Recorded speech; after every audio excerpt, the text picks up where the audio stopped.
Le pacte. Lisa, 17 ans, habitait une petite ville à la frontière entre l'État de New York et le Connecticut.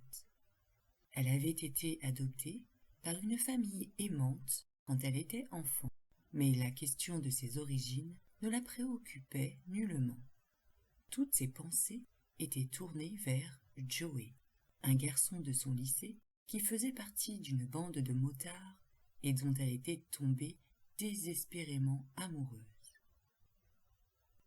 Elle avait essayé d'attirer son attention par tous les moyens possibles, mais il semblait ne jamais la voir. Alors un soir, comme elle se morfondait dans l'obscurité de sa chambre, l'idée lui vint de lui jeter un sort. Elle ne pensait pas à mal, elle voulait juste demander de l'aide au dieu de l'amour. La perspective lui parut tellement séduisante qu'elle eut du mal à trouver le sommeil. Le lendemain après-midi, après les cours, elle fit le tour des librairies de son quartier. Elle cherchait un recueil de formules magiques et elle finit par en trouver un dans la boutique d'un bouquiniste. Elle passa toute la soirée à le feuilleter avant de se décider pour un rituel au titre prometteur. Sortilège d'amour. Elle aurait voulu l'essayer tout de suite. Mais elle avait besoin de 2 bougies noires et elle n'en avait pas. Cependant, elle savait où en trouver. Tous les week-ends, un jeune homme vendait des bougies de toutes les tailles et de toutes les couleurs au marché, sur la place de l'église. Elle irait les chercher là-bas. Et si ses parents s'étonnaient de son choix, alors elle leur dirait qu'elle les trouvait jolies. Le samedi suivant, aux heures les plus sombres de la nuit, Lisa posa ses 2 grandes bougies noires sur la commode de sa chambre, une de chaque côté du miroir. Elle les alluma, éteignit la lumière et, se plaçant au centre du cercle qu'elle avait dessiné à la craie sur le plancher, elle se concentra sur la formule d'invocation.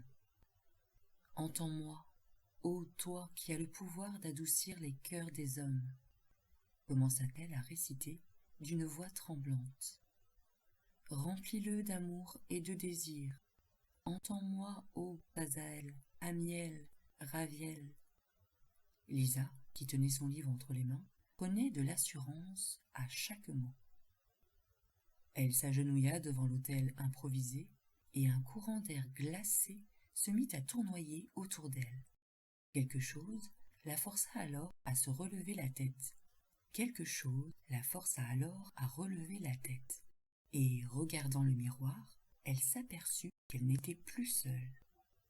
Une grande silhouette sombre, semblable à une brume noire, se dressait maintenant au fond de la chambre. Elle tendait ses bras, démesurément longs dans sa direction, comme pour l'attraper. Fascinée, Lisa se retourna lentement, et l'apparition se mit à lui parler télépathiquement. « Pourquoi m'as-tu appelée, Lisa ?»« Je veux que Joey me remarque enfin. Je l'aime plus que tout au monde, mais il ne s'intéresse pas à moi. Je vais t'aider, mais tu me devras une faveur. En échange de l'amour de Joey, je veux que tu me fasses la promesse de m'obéir en tout point. »« Oh, oui, oui, je vous le promets, je ferai tout ce que vous voudrez, » chuchota Lisa. « Alors, qu'il en soit ainsi. » La silhouette grandit jusqu'au plafond, puis elle se dissipa, comme la fumée d'une cigarette. Lisa croyait naïvement que les dieux de l'amour lui avaient répondu, mais en effectuant un rituel de magie noire, elle avait invoqué un démon. Au cours des semaines suivantes, il se manifesta à plusieurs reprises. Il ne restait jamais très longtemps dans sa chambre, mais il venait souvent. Même quand elle ne le voyait pas, elle pouvait sentir sa présence. Il lui caressait doucement les cheveux, la joue ou l'épaule, et il lui parlait. Elle entendait sa voix murmurer dans sa tête. « Tu es mienne, Lisa, toute mienne. Tu te souviens de ta promesse, Lisa ? Tu as dit que tu ferais n'importe quoi pour moi en échange de l'amour de Joey. Eh bien, Joey t'aime, Lisa. Il t'aime. » Et il ne mentait pas. Joey l'aimait à la folie. Malheureusement, en le fréquentant, Lisa avait appris à le connaître et sa déception avait été à la hauteur de ses illusions. Elle avait essayé de se débarrasser de lui à plusieurs reprises, mais le démon l'en avait empêché. À chaque fois qu'elle essayait de rompre, il l'obligeait à faire des choses terribles, à frapper ses parents ou ses amis, à leur crier dessus ou à leur dire des abominations. Les mots sortaient de sa bouche sans qu'elle puisse les retenir. Plus elle essayait de s'éloigner de Joey, plus ses crises devenaient fréquentes et violentes. Parfois, il lui demandait d'effectuer des rituels, et elle entendait l'écho de sa propre voix résonner entre deux invocations. « Entends-moi, car je suis tienne. Je suis ton humble servante, ta fille, Lisa. » Alors, la grande silhouette sombre du démon se matérialisait dans la chambre. Et instillant son poison dans son esprit, il l'incitait à commettre toutes sortes de mauvaises actions. Elle refusait de l'écouter, mais sa volonté semblait s'imposer à la sienne. Il la forçait à agir selon ses désirs. Quand elle faisait quelque chose d'illégal ou de particulièrement répréhensible, il s'arrangeait toujours pour que personne ne la surprenne ou ne remonte jusqu'à elle. Lisa n'en pouvait plus. Après des mois de calvaire, elle finit par tout avouer à Stan, l'un de ses proches amis, le seul qui s'intéressait un peu à l'occulte. Elle pensait qu'il ne la croirait jamais, mais il ne lui mit aucunement sa parole en doute. Bien au contraire. Visiblement inquiet, il lui conseilla de téléphoner à Ed et Lorraine Warren. « Je ne les connais pas personnellement, mais je les ai vus à la télévision et je les ai entendus parler. Ils s'occupent de cas de ce genre. Je suis sûr qu'ils pourront faire quelque chose pour toi, » lui promit-il. Lisa les appela le jour même. Ils écoutèrent silencieusement son histoire et Ed lui dit « Vous avez agi en toute inconscience. Les dieux de l'amour n'existent pas. Vous avez effectué un rituel satanique et un démon a répondu à votre appel. Maintenant, il essaie de prendre le contrôle de votre corps en brisant votre volonté. Fort heureusement, vous nous avez appelés à temps. Nous pouvons vous aider. » Il aurait préféré éviter de l'alarmer, mais l'affaire était sérieuse et il devait lui faire prendre conscience de la gravité de sa situation. Il lui proposa ensuite de passer la voir, mais comme elle habitait toujours chez ses parents et qu'il n'était au courant de rien, elle lui répondit qu'elle préférait effectuer le déplacement. 2 jours plus tard, Stan et Lisa visitèrent les Warren dans leur maison de Monroe. Lorraine leur proposa de s'asseoir sur le canapé du salon pendant qu'elle leur servait des rafraîchissements.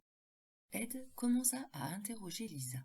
« Quel âge avez-vous ? » ?»« Je viens d'avoir 18 ans. »« Que faites-vous dans la vie ? » ?»« Je poursuis mes études à l'université. »« Quand vos problèmes ont-ils commencé très exactement ? » « L'année dernière, il y a presque 1 an. » « Racontez-moi toute l'histoire depuis le début, sans oublier aucun détail. »« Bien, j'avais remarqué ce garçon au lycée, Joey.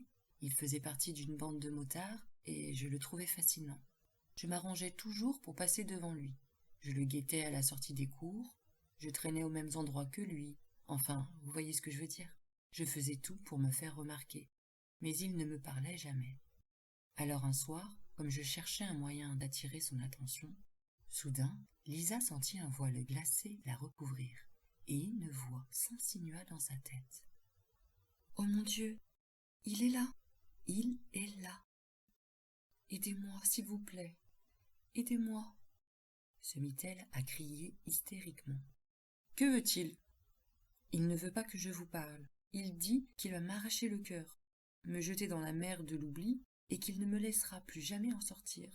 Il dit qu'il va me couper la langue. Oh, s'il vous plaît, aidez-moi. Je ne savais pas ce que je faisais. Maintenant, je travaille pour Satan, mais je ne veux pas le faire. Oh non, il veut que je tue Stan. Il essaie de m'obliger à tuer Stan. Je ne vais pas être capable de lui résister. » Ed attrapa précipitamment un flacon sur l'étagère. Il commença à asperger Lisa d'eau bénite, tout en traçant le signe de la croix. « Au nom de Jésus-Christ, je t'ordonne de la laisser en paix. Après avoir répété la même opération un certain nombre de fois, Ed réussit à éloigner le démon, momentanément du moins. Lisa commença alors à se calmer, et pour l'aider à se détendre, Ed changea de sujet. « Vous avez des loisirs? Qu'est-ce qui vous intéresse dans la vie ?»« Oui, j'adore écrire. J'écris des nouvelles.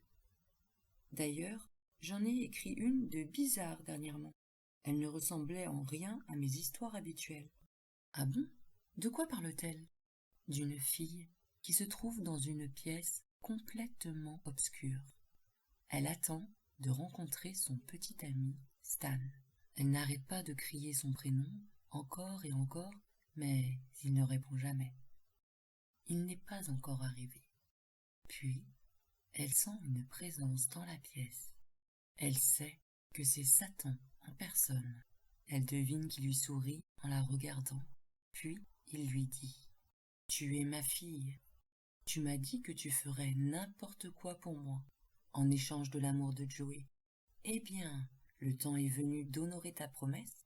Ma très chère fille, je veux que tu tues Stan. » La fille se mit à crier « Non, je ne le ferai pas. » Et elle commence à poignarder son démon de père avec un coupe-papier. Le démon se met alors à rire et à rire et à rire. Finalement, il meurt, mais quand elle rallume les lumières, elle s'aperçoit qu'elle a effectivement tué Stan. Votre histoire est terrifiante, mais explicite. Il vous manipule. Vous devez arrêter de voir Joey et combattre le démon qui essaie de vous posséder. Vous devez lui résister de toutes vos forces. La prochaine fois qu'il viendra vous voir, luttez. Mais je n'y arrive pas. Il m'oblige toujours à faire ce qu'il veut. Vous pouvez y arriver si vous le voulez vraiment. Je vais vous donner de l'eau bénite. Quand il viendra, vous devrez lui ordonner de partir au nom de Jésus-Christ, tout en l'aspergeant d'eau bénite. Si jamais vous sentez qu'il prend le dessus, n'hésitez pas à m'appeler. Mais je ne crois pas que vous aurez à le faire. Vous êtes assez forte pour le repousser. Je vais essayer, je vous le promets. Le lendemain matin, après avoir passé la nuit chez les Warren, Lisa et Stan retournèrent à l'université. Lisa avait compris ce que le démonologue lui avait expliqué, et elle comptait suivre ses conseils. Mais comme elle se trouvait dans la voiture, une douleur effroyable lui transperça la poitrine, l'empêchant de respirer.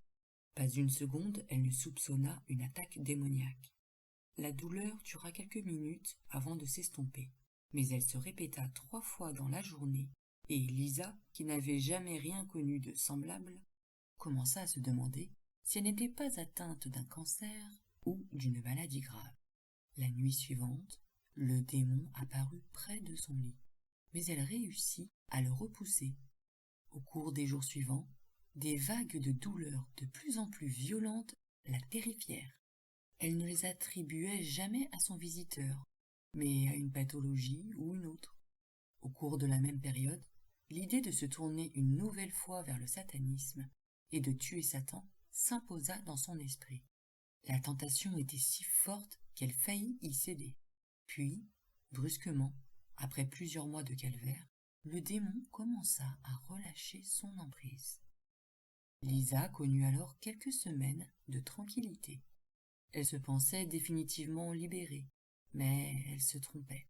Un jour, son professeur d'anglais lui demanda de rédiger une rédaction sur un sujet dans lequel elle était vraiment impliquée, et elle choisit d'écrire sur la sorcellerie et le satanisme. La nuit suivante, elle rêva que le démon essayait de revenir. Épouvantée, elle se réveilla, et elle découvrit sa grande silhouette sombre dans sa chambre. Elle entendait sa voix. Il l'appelait, lui demandant de revenir vers lui. Elle lutta de toutes ses forces, et au bout d'une interminable période, il finit par se lasser. Le lendemain, alors qu'elle se trouvait au restaurant universitaire avec son frère et quelques-uns de ses amis, une intense douleur lui traversa la poitrine. Elle avait l'impression que quelqu'un était assis sur son torse et que son poids empêchait ses poumons de se remplir d'air. Suffocante, elle finit par perdre connaissance, les yeux grands ouverts, le corps secouée de tremblements. Tout le monde la regardait sans savoir quoi faire, quand elle sauta sur sa chaise comme un animal. Elle semblait enragée. Elle repoussa la table, puis elle se mit à briser tous les objets à sa portée, en les jetant violemment sur le sol. Elle reprit ses esprits quelques minutes plus tard, nauséeuse et fébrile. Elle ne se souvenait de rien, mais elle entendait le battement d'un tambour et un autre bruit, beaucoup plus aigu, comme une sonnerie, résonner dans sa tête. Son frère la ramena immédiatement à la maison et elle s'alita. Toute la nuit, sa peau resta glacée et terriblement pâle. Le matin suivant, Lisa sentit qu'elle allait perdre connaissance et elle demanda à être ramenée aux urgences de l'hôpital voisin. Un médecin l'examina et, la trouvant anxieuse, il la rassura de son mieux. « Bon, vous n'avez pas de problème cardiaque ou pulmonaire, comme vous sembliez le craindre. Vous avez probablement fait un petit malaise. Si jamais ça se reproduit, ne vous en faites pas. Ça peut être nerveux ou n'importe quoi d'autre, mais ça reste anodin. » Malheureusement, cette réponse ne la réconforta en rien. Elle pensait avoir un sérieux problème de santé et elle avait peur de faire une nouvelle crise. Le jour suivant, elle décrivit ses symptômes à une infirmière du campus, laquelle décida de l'envoyer à l'hôpital d'Hartford pour un électrocardiogramme. Une fois sur place, les médecins lui firent passer toutes sortes d'examens pour essayer de trouver une cause à ses pertes de connaissance. Sans résultat. Elle repartit chez elle avec des recommandations et une ordonnance pour des tranquillisants. Le lendemain matin, en se réveillant, elle s'aperçut que son corps tressautait de manière incontrôlable sur son lit, exactement comme à la cafétéria, mais cette fois, elle en était consciente. Une douleur terrible lui déchira alors la poitrine, et des points noirs apparurent devant ses yeux qui se mirent à tournoyer. Horrifiée, elle comprit alors que le démon essayait de la posséder. Elle aurait voulu se lever, mais elle en était incapable. Au bout d'un certain temps, il finit par relâcher son emprise. Elle bondit aussitôt de son lit, et elle détruisit tous les objets occultes qu'elle conservait toujours dans sa chambre. Elle avait terriblement envie de recommencer ses rituels, mais elle savait que si elle les gardait, alors elle finirait par céder. Malgré tous ses efforts, et le soutien d'Ed et Lorraine Warren, Lisa ne parvint jamais à se libérer complètement du démon qu'elle avait invoqué. Elle connaissait une paix relative, elle n'entendait plus sa voix, mais elle sentait toujours sa présence, et les douleurs et attaques subsistaient. Parfois, le désir de tuer Stan la submergeait, et s'il était près d'elle à ce moment-là, elle devait lutter pour s'éloigner et ne pas le blesser. De son côté, Stan était terrifié. Depuis qu'il avait amené Lisa chez les Warren, il était en proie à des cauchemars abominables. Dans ses rêves, il entendait une voix lui demander de poignarder ses parents.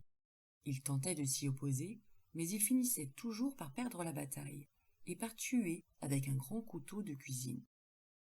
Plus inquiétant encore, il commençait à avoir des envies persistantes de meurtre.